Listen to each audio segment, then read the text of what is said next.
Saage aru, mis hoone see on. Võlvlaed. Teisel korrusel on mets.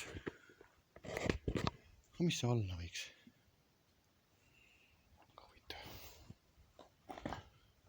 See on mingi vana hoone. Põrandab muidugi vetru.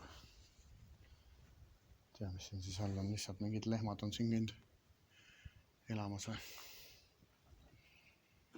Ma tea, mis kõrt see siis on. Väga huvitav. See jah, mingid lehmad on vist käinud siin šittamas. No. Kuule, mingid võlvlaed ja värgid-särgid on täitsa müstika. No, ma arvan, et see on mingi väga vana värk, see ei ole mingi nalja tegemise maja.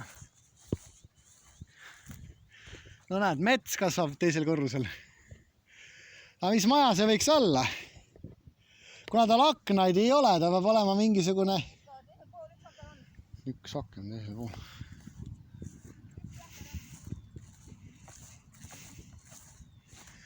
No ei tea, mis ait see siis on. Keller siukse koha peal.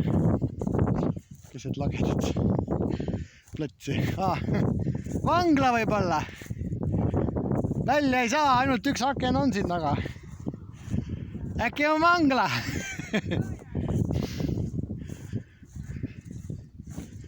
Ma ei tea, mis koht me täpselt oleme. Võib-olla mingid ajaloolased siin oskavad välja pakkuda, mis huvitav hoone see on.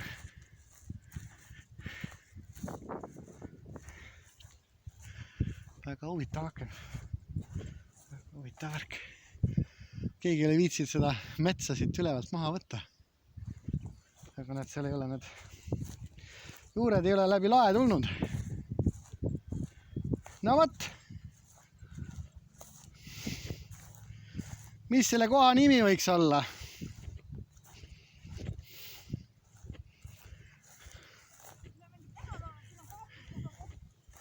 Ei, see ongi karjamaa siin praegu. Noh, see üks suur aken on üldse teisel korrusel, sealt kesktoast nagu teisele korrusele ei pääse. Aga siin on ju näha koha aken. Ei, see on see otsa aken, see väike. No see on nagu vanglane. Potsuvihula. Potsuvihula. Uurige välja, mis asi see on.